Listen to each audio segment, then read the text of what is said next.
നമസ്കാരം, ഞാൻ രാജീവ് ഗോപാലകൃഷ്ണൻ. എക്സ്പോർട്ട് ചെയ്യാൻ നേരത്ത് എല്ലാവർക്കും വരുന്നൊരു സംശയമാണ് എങ്ങനെ പ്രൈസ് ഇടും ഒരു പ്രോഡക്റ്റിനെന്ന്. അതായത് എക്സ്പോർട്ട് ചെയ്യാൻ നേരത്ത് മറ്റൊരു രാജ്യത്തേക്ക് ഗുഡ്സ് പോവുകയാണ്. ആ പോകുന്ന സമയത്ത് ഇവിടെ ചിലവുണ്ട്, ട്രക്കിൽ എത്തിക്കാൻ പോർട്ട് വരെ.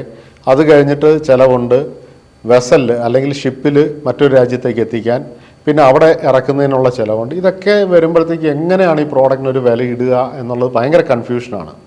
ഇത് വളരെ സിമ്പിളാണ്. ഇതിന് ചെയ്യാൻ ചില മാർഗനിർദ്ദേശങ്ങൾ ഇൻ്റർനാഷണൽ ലെവലിൽ തന്നെയുണ്ട്. അതിലേറ്റവും ഇമ്പോർട്ടൻ്റ് ആയിട്ടുള്ളൊരു കാര്യം ഒരു വാക്കാണ് ഇൻകോ ടേംസ്. അതായത് ഇൻ്റർനാഷണൽ കൊമേഴ്ഷ്യൽ ടേംസ് എന്നാണ് ഇതിൻ്റെ അർത്ഥം. ഇൻകോ ടേംസ് ഇത് ഇഷ്യൂ ചെയ്തിരിക്കുന്നത്, ഒരു വാക്ക് ഇഷ്യൂ ചെയ്തിരിക്കുന്നത് ഇൻ്റർനാഷണൽ ചേംബർ ഓഫ് കൊമേഴ്സ്, പാരീസിലുള്ളൊരു ഇൻ്റർനാഷണൽ ചേംബർ ഓഫ് കൊമേഴ്സ് ആണ് ഇത് ഇഷ്യൂ ചെയ്തിരിക്കുന്നത്. ഇൻകോ ടേംസ് അത് ലോകം മുഴുവൻ പാലിക്കുന്ന ഒരു മാനദണ്ഡമാണ്. ഇതെങ്ങനെ വർക്ക് ചെയ്യുന്നതെന്ന് നോക്കാം. അതായത് എനിക്ക് എൻ്റെ പ്രോഡക്റ്റ് എക്സ്പോർട്ട് ചെയ്യണം.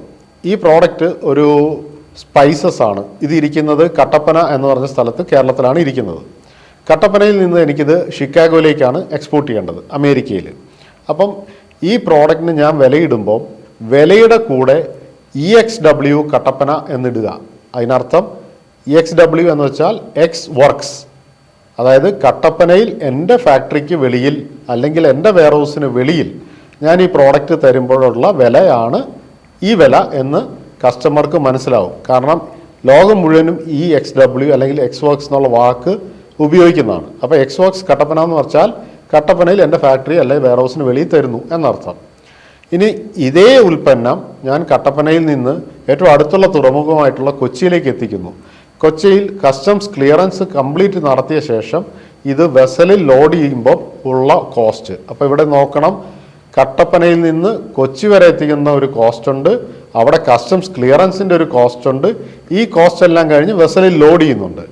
ഇത്രയായി കഴിയുമ്പോഴുള്ള കോസ്റ്റിനെ നമ്മൾ വിളിക്കുന്നത് FOB കൊച്ചി എന്നാണ്.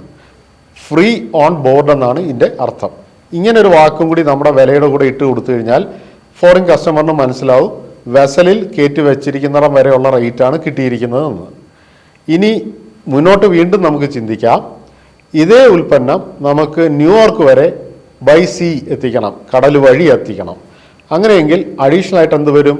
ഷിപ്പിൽ കയറ്റി വെച്ചിരിക്കുന്നതിൻ്റെ കൂടെ ഷിപ്പിൻ്റെ കോസ്റ്റായിട്ടുള്ള ഇവിടുന്ന് അവിടെ വരെ എത്തിക്കുന്ന ഫ്രൈറ്റ് അല്ലെങ്കിൽ ട്രാൻസ്പോർട്ടേഷൻ ചാർജ് കൂടി വരും. ആ കോസ്റ്റും കൂടി ആഡ് ചെയ്ത് കഴിയുമ്പം ഇതിനെ CFR ന്യൂയോർക്ക് എന്ന് വിളിക്കും. അതായത് കോസ്റ്റ് ആൻഡ് ഫ്രൈറ്റ് ന്യൂയോർക്ക് എന്ന്. അപ്പം CFR ന്യൂയോർക്ക് എന്നുള്ള ടേം നമ്മുടെ കസ്റ്റമറിന് വിലയുടെ കൂടെ ഇട്ടാൽ അയാൾക്ക് മനസ്സിലാകും ഈ പ്രോഡക്റ്റ് ന്യൂയോർക്ക് വരെ എത്തിച്ചിരിക്കുന്ന വിലയാണ് ഈ തന്നിരിക്കുന്ന വില എന്ന്. ഇനി അടുത്തൊരു പടി കൂടി നമുക്ക് പോവാം.